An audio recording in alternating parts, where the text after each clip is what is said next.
Hey everybody, welcome back to a mini episode of Movie Howl. This time, we'll be briefly discussing a movie that I've seen and Joe hasn't.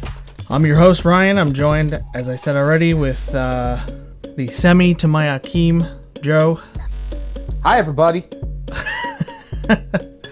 Not an awkward intro. No. So, I noticed something looking at IMDb for this, which is it's not coming to America 2.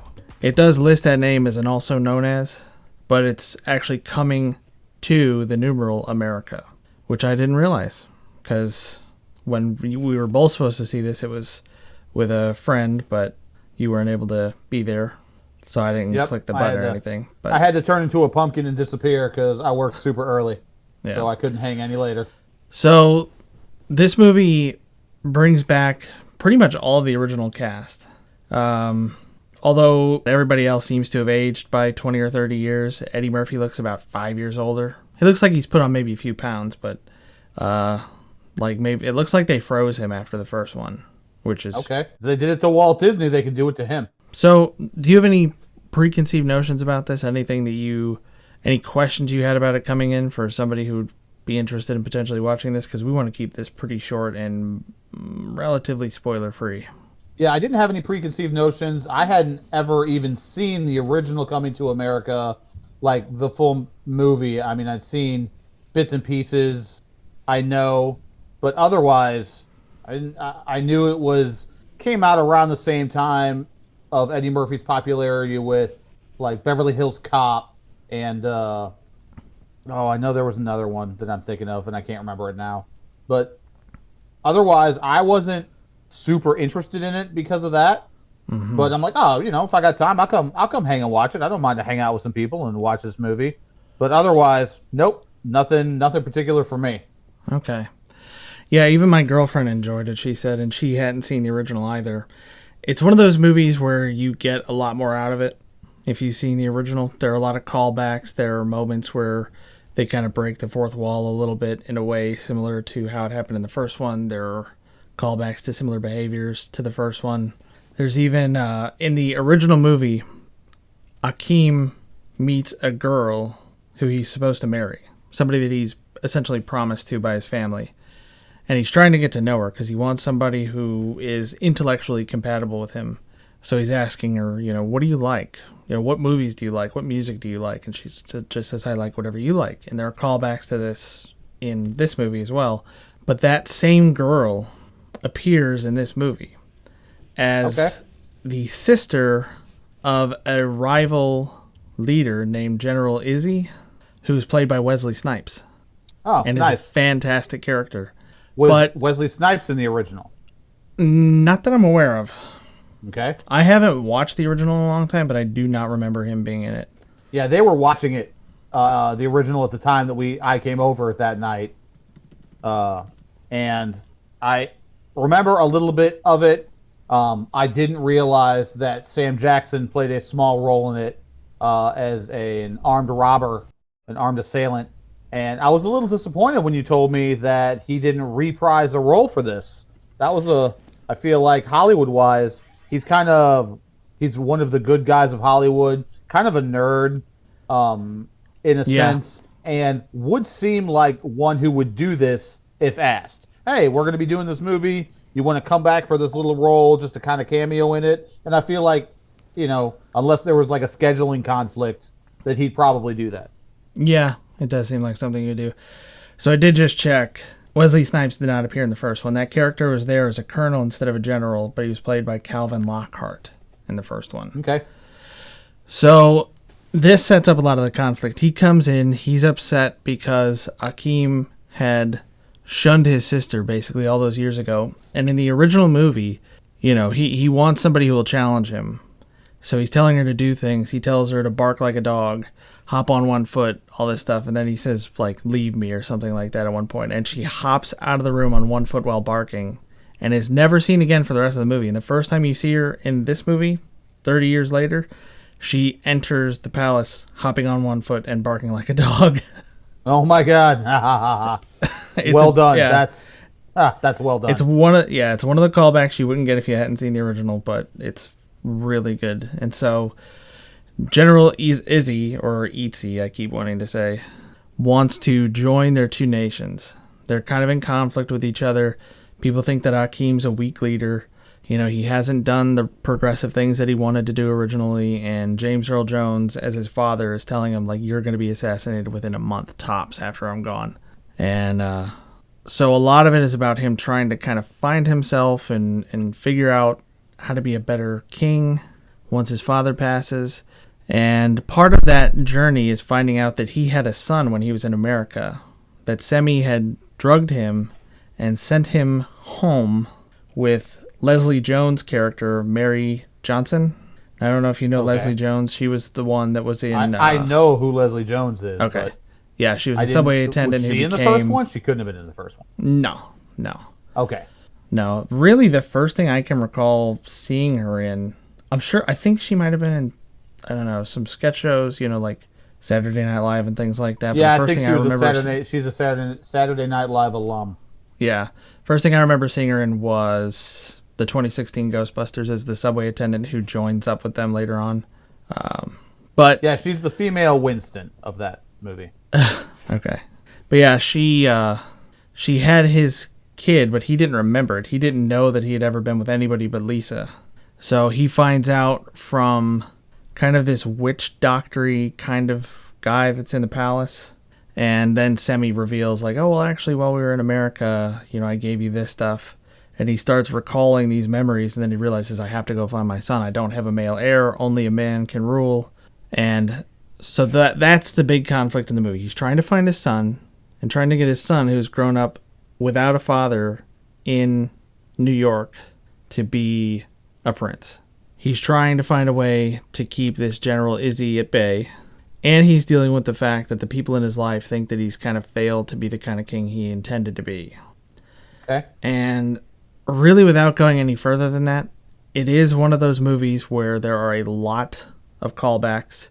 You know, there's a scene in the first movie where there are these royal bathers who bathe Akeem, who bathe Eddie Murphy's character. And there's even one where a girl comes up out of the water and she says, the royal penis is clean. And there's a callback to this when he brings his son, Lavelle Johnson, played by Jermaine Fowler. He brings his son and the mother to Zamunda. They kind of get the whole royal treatment. It's one of these things that's this awkward scene that happens in a lot of like these awful Hallmark movies and stuff where it's like somebody who's not used to being in a high brow kind of situation where they're eating really quickly. Tracy Morgan plays one of the uncles who's there, who's kind of a big character throughout the thing, and he has this like big rivalry with Arsenio Hall's Semi, and they're really good together. You know, they're like just shoveling food in their mouth. I like Tracy Morgan. Yeah, there are a lot of good actors in this, and there's a lot of actually really good performances. Yeah, there's this rivalry there. They're kind of settling into this life. The son, Lavelle, is trying to kind of learn what to do. Eddie Murphy's character has 3 daughters. So some of them are trying to help him, but the oldest daughter has been training essentially to take over as the ruler for her entire life because she was the oldest. There was no male heir. It was assumed that she would be queen someday, but he's revealing like, nah, that's not going to happen. And he kind of gets dressed down a little bit, you know, like you were supposed to be this progressive leader and now you're not. And he's like, I can't ignore all this tradition. But it's kind of one of those things like in Aladdin where suddenly at the end he realizes like, oh wait, I make the rules. Do you know what I'm talking about? Yeah, absolutely. Where the Sultan's like, you can't marry this person because, yeah. The Sultan. Yeah. Just do whatever I want. I'm the Sultan. Yep. Okay. So they're starting to get used to this life, but there's a scene where they find out that there are royal bathers, and they're apparently like big, muscly men royal bathers as well as the women royal bathers, and they're bathing Leslie Jones as Mary Johnson. And there's a scene where she's laying there in the giant pool-sized tub, and her son comes in and asks her this question. He's like, should I let these bathers bathe me? Like, this is so weird. I don't know what to do. And she's like, you enjoy it. Like, you deserve it. This is great. And when he leaves, this guy, this big muscle dude, pops up out of the water, and he says, the royal privates are clean. And she's like, why don't you try again? But it's full it's full of scenes like that call back to the original. So, yeah, it's It's strange that this movie was released directly to video on Amazon Prime, because it really does seem like a movie that would have done well in theaters if they had wanted to hold off, or even if they had wanted to charge something for it. Okay, was it not? Yeah, I was getting ready to ask. Was it not a rental? Was it just on Amazon Prime then? Yeah, included with Prime. Okay, so I could go watch it now. You could. That's cool. Yeah. Yeah. So I really don't want to talk any more about it, but it is one of these things where they have tons and tons of callbacks to the old one. You know, McDowell is there with his restaurant. He still is talking about, like, no, we're not ripping off McDonald's. Like, you know, we're talking about lawsuits and cease and desist orders. You know, even though they're totally and completely ripping off McDonald's. Yeah. And all of the royal stuff is completely, like, overblown. You know, it's excess that is hilarious, if that makes sense. Like, you know, kind of like when I talked about it, you know, that there's that scene in the original where Akeem is trying to mop a floor, but he's just pushing the bucket back and forth because he doesn't know what he's doing, because he's never done anything for himself in his life. It's very much that way in this one. When they come in to wake somebody up, there's like a whole crew of people that come in and they ring this little triangle, and there's like a potentially an orchestra there that starts to play from a balcony overhead, and there are all these people there to help them get ready and get dressed and get cleaned up and all this stuff. And yeah, it's the opposite. See, I thought it would be him coming back, but there's only maybe, I don't know, 10-15% of the movie where they're in America. Most of it is the opposite, that he had a son who's now coming to Zamunda and learning to be a royal and taking all these tests and being whiny and kind of trying to find his own path. And it in the end helps Akeem kind of regain the spirit and the individuality that he had as a younger man when he came to America the first time. Do you think it would have made more, and I understand why they did it as far as a Hollywood thing, but would it have made more sense to title the movie Coming to Zamunda? I suspect they wanted the brand recognition of Coming to America. Absolutely. Because that movie, I mean, I don't know. The original one came out in 1988. So it came out before a lot of people were even born that would be seeing it now. You know, there are people who were born, grew up, and had kids of their own between these two movies. I mean, you're not wrong. Yeah. But it is a good movie. It's only got a 5.4 on IMDb, I'm seeing now, because I have IMDb up to make sure I'm getting cast names correct. Got you. But I would recommend seeing it, especially if you like the first one. If you like that same kind of humor, that sort of absurd humor, that over-the-top acting from Eddie Murphy and Arsenio Hall. If you like Wesley Snipes, he's really funny in this, which is weird if you really only know him from, like, Blade. Wesley Snipes is actually very funny. Yeah. In some of the roles that he's had. Yeah, I was about to say, I guess if you've seen Demolition Man, you would expect the kind of humor that he has in this. Okay. But that's my little recap to you. I would recommend you watch it.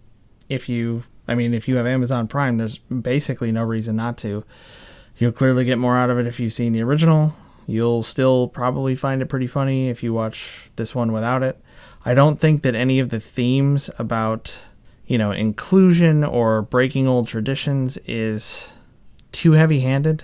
There are some movies where that's like the entire focus of it. But in this one, like I said, there are a couple different conflicts. And I really think they handled most of them pretty well without being, like I said, heavy-handed. It never kind of took you out of anything. It was a decent movie. Nice. I really didn't expect it to be. I expected to talk to you and after, you know, a couple days and you to be like, "Oh my God, that was such a piece of garbage." That is actually what I expected as well. Well, good for them. As long as it wasn't purely nostalgia. I know you said there was a lot of that, but as long as there was, you know, some sort of interesting story and things going on, that seems like that's an okay, you know, equation to have something good come out of it. Right. All right. Well, that's this mini review. We're going to be releasing another one. We're actually going to record it right now. I'm not sure what order they're going to release in, but stay tuned for that. And please feel free to let us know if you like this kind of thing. If you like a shorter format, if you like, more spoiler-free content, you can find us on Twitter at Movie Howl, or you can email us at moviehowl@gmail.com. Thank you for listening. I'm Ryan. I'm Joe. And we'll catch you on the next one. Yep.